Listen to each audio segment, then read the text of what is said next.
13 अप्रैल 2025 भारत ने याद किया एक ऐसी कहानी जो सिर्फ जंग नहीं जुनून का प्रमाण है। 41 साल हो गए ऑपरेशन मेघदूत को, जो दुनिया की सबसे लंबी मिलिट्री ऑपरेशन और सबसे मुश्किल मिलिट्री डिप्लॉयमेंट था। सियाचिन की 22,000 फीट की ऊंचाई और -50 डिग्री सेल्सियस की ठंड भी हमारे फौजियों का जोश कभी कम नहीं कर पाई। 1984 में भारतीय सेना ने दिखाया क्या होता है असली साहस, जिसे देख पूरी दुनिया हैरान थी। ऑपरेशन मेघदूत ने सिर्फ सियाचिन पर भारत का स्ट्रेटेजिक कंट्रोल नहीं बनाया, बल्कि दुनिया को ये भी दिखा दिया कि हमारे जवानों का जोश और हौसला हर मुश्किल से बड़ी है। ये सिर्फ एक मिशन नहीं था, ये एक संकल्प था कि चाहे आसमान टूट पड़े या बर्फ का तूफान हो, तिरंगा हमेशा ऊंचा रहेगा।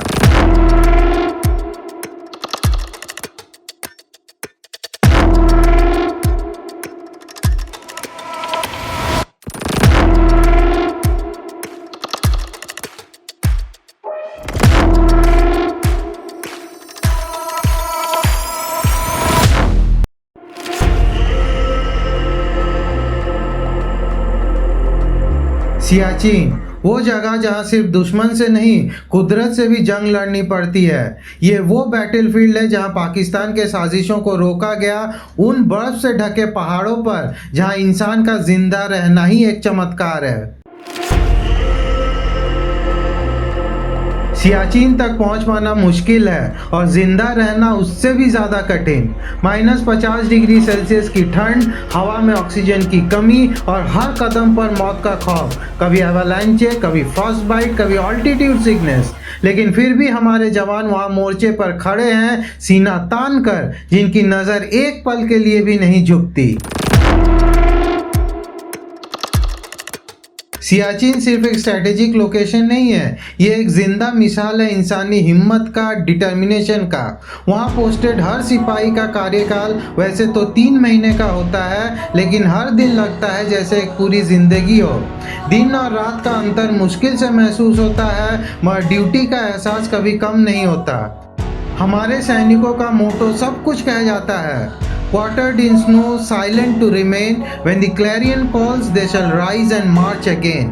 ये सिर्फ कुछ शब्द नहीं, ये उनके जीने का तरीका है। सियाचिन पर खड़े हर फौजी को सैल्यूट है, क्योंकि उनका इरादा बर्फ से भी ठंडा, लेकिन जज्बा आग से भी ज़्यादा तेज है।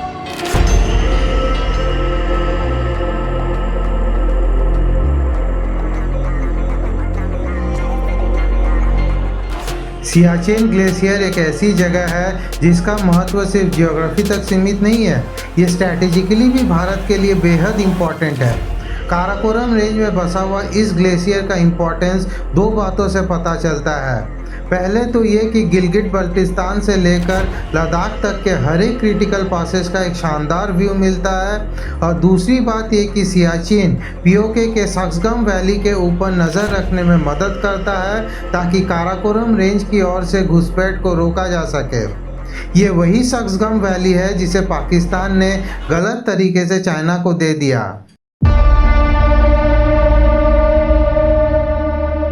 ये ग्लेशियर सिर्फ बर्फ का एक टुकड़ा नहीं है, ये एक नेचुरल किला है जो 2 जिद्दी पड़ोसियों के बीच भारत के टेरिटोरियल इंटेग्रिटी का पहरेदार है।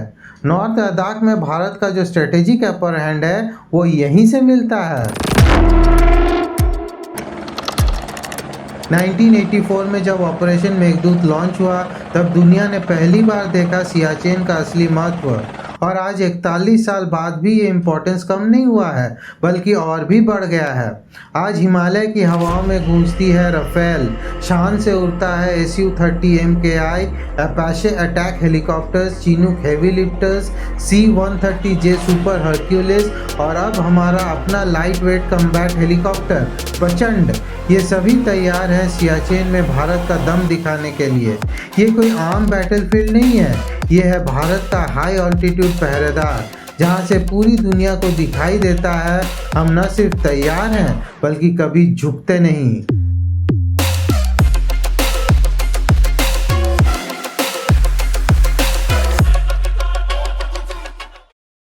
1984 पाकिस्तान अपने कार्टोग्राफिक एग्रेशन से सियाचिन पर माउंटेनियरिंग एक्सपेडिशंस को अलाउ करके इस अनचार्टेड लद्दाख रीजन को कब्जा करने के फिराक में था। पाकिस्तान बेसिकली सियाचिन को अपना बता के भारत पर वेस्ट का दबाव डालना चाहता था, लेकिन भारत ने वक्त पे कदम उठाया और जब इंटेलिजेंस इनपुट्स मिले कि पाकिस्तान मिलिट्री एक्शन की प्लानिंग में है, तब इंडियन आर्मी ने डिसाइड किया अब गेम हमारे हाथ में होगा और शुरू हुआ एक हिस्टोरिक मिशन, ऑपरेशन मेघदूत।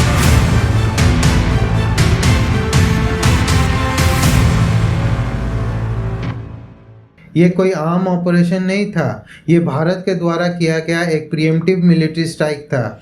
यानी भारत को पूरा यकीन हो गया था कि हमला कहाँ से होने वाला है और कौन करने वाला है, और भारत उससे पहले ही हमला कर देना चाहता था।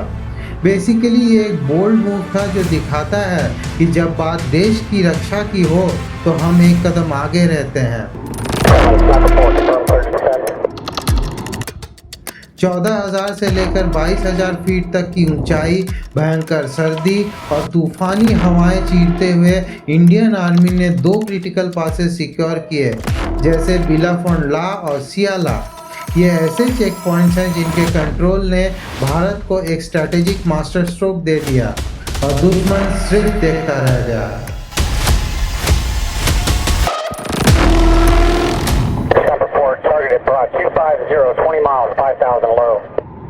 ऑपरेशन मेघदूत ने इंडियन आर्मी और इंडियन एयरफोर्स के बीच के कोऑर्डिनेशन का एक मिसाल खड़ा कर दिया। यह ऑपरेशन था प्लानिंग, करेज और एग्जीक्यूशन का एक text book example. Indian air force ने हवा में जोश भरा, उन्हीं हवाओं में जहां ऑक्सीजन भी दोस्ती तोड़ देती है। सैनिकों को ग्लेशियर के ऊपर एयरलिफ्ट किया गया और उन पीक्स पर उतारा गया जहां टिके रहने का कोई सोच भी नहीं सकता है। नतीजा ये कि हमारी आर्मी ने उन ऊंचाइयों को सिक्योर किया जहां से लद्दाख का पूरा नॉर्दर्न रीजन डोमिनेट होता है।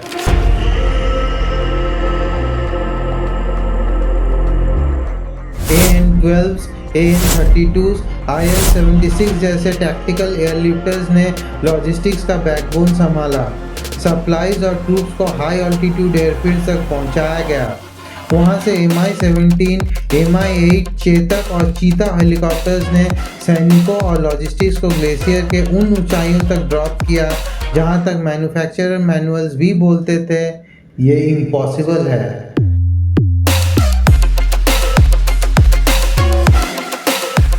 लगभग 300 जवान ग्लेशियर के क्रूशियल पीक्स पर डिप्लॉय हो गए और जब तक पाकिस्तान ने रिएक्ट किया, इंडियन आर्मी ने पूरे एरिया पर अपना टैक्टिकल कंट्रोल बना लिया था।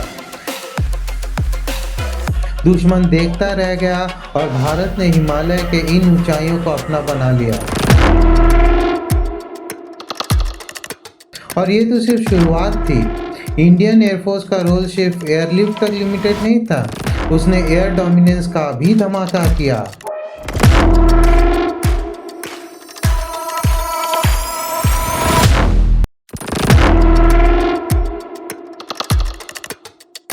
जहां टेम्परेचर -50 डिग्री सेल्सियस तक गिरता है और जहां हवा में सांस लेना भी मुश्किल हो जाता है, वहां भारत की आर्मी अकेली नहीं थी। उनके साथ था भारत का आकाश पहरेदार, इंडियन एयरफोर्स।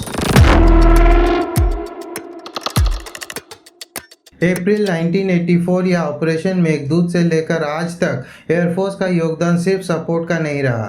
ऑपरेशन मेघदूत के शुरुआती दौर में तो सिर्फ ट्रांसपोर्ट एयरक्राफ्ट और हेलीकॉप्टर का इस्तेमाल हुआ, जिसने जवानों और सामानों को ग्लेशियर के शिखरों तक पहुंचाया।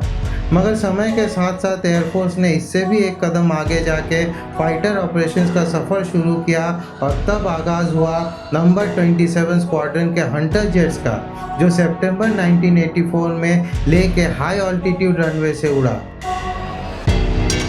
सिर्फ 2 साल में ये हंटर 700 से ज़्यादा सॉर्टीज कंप्लीट कर चुका था और इनकी गूंज सियाचिन के बर्फ में भी दुश्मन तक पहुंच गई थी। ये फाइटर स्वीप्स और सिमुलेटेड स्ट्राइक्स सिर्फ एक्सरसाइजेस नहीं था, ये एक क्लियर वार्निंग था। अगर सियाचिन की तरफ आंख उठाई तो मुंह तोड़ जवाब मिलेगा। और जब सोकार जैसे हाई ऑल्टीट्यूड रेंजेस पर लाइव आर्मामेंट मिशंस होने लगा तो बात और भी सीरियस हो गया। फिर आया MiG-23 और MiG-29 और उसके बाद तो एयरफोर्स ने ग्लेशियर के आसमान पर अपना वर्चस्व स्थापित कर दिया। 2009 में एयरफोर्स ने चीतल हेलीकॉप्टर को इंडक्ट किया। चीतल बेसिकली चीता हेलीकॉप्टर्स का अपग्रेडेड वर्जन है जिसमें TM-333-2M2 इंजन लगाया गया है जो हाई ऑल्टीट्यूड पर ज़्यादा रिलायबल है और ज़्यादा लोड कैरी कर सकता है। अगस्त 20, 2013 अपनी कैपेबिलिटी दिखाते हुए इंडियन एयरफोर्स ने अपने नए aircraft Lockheed Martin C-130J super Hercules को दौलत बेग ओल्डी पर लैंड करवाया जो लद्दाख में लाइन ऑफ एक्चुअल कंट्रोल के पास दुनिया का सबसे ऊंचा एयर स्ट्रिप है। आज सियाचिन में भारत का लगभग हर एयरक्राफ्ट तैनात है। Rafale, Su-30 MKI, Chinook, Apache, ALH MK-34, LCH प्रचंड, मिराज 2000, C-17, IL-76 ये सब ग्लेशियर के आसमान को भारत के रंग से भर देते हैं।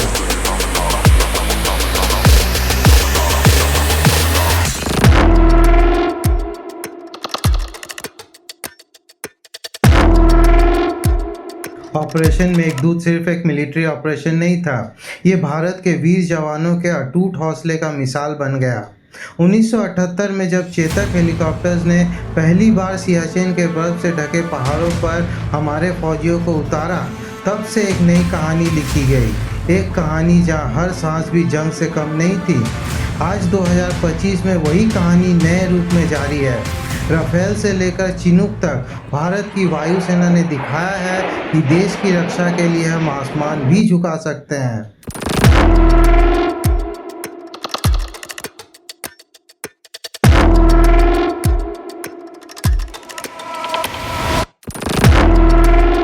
हर साल 13 अप्रैल को सियाचिन डे मनाया जाता है, एक ऐसा दिन जो सिर्फ याद नहीं दिलाता बल्कि नमन करता है उन वीर जवानों को जो 22,000 फीट की ऊंचाई पर हर दिन मौत की आंखों में आंखें डालकर लड़ते हैं। दुश्मन की गोली तो बात की बात है, पहले तो सियाचिन के खौफनाक बर्फ अपने आप में एक बैटलफील्ड बन जाता है।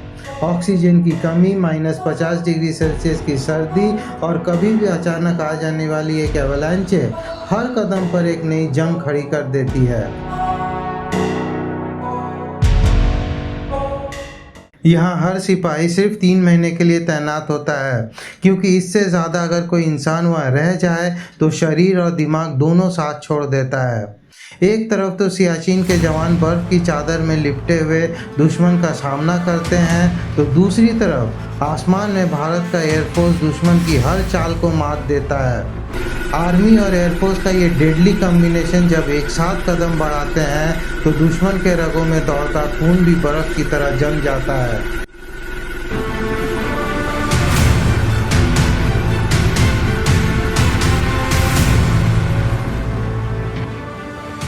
आज जब ऑपरेशन मेघदूत अपनी 5वीं दशक में कदम रख चुका है तो ये कहना बिल्कुल सही होगा, ये एक मिशन नहीं, एक लेगेसी है, एक पैगाम है आने वाली हर पीढ़ी के लिए कि कोई ज़मीन मुश्किल नहीं, कोई मिशन इम्पॉसिबल नहीं और भारत के लिए कोई बलिदान कभी भी बड़ा नहीं।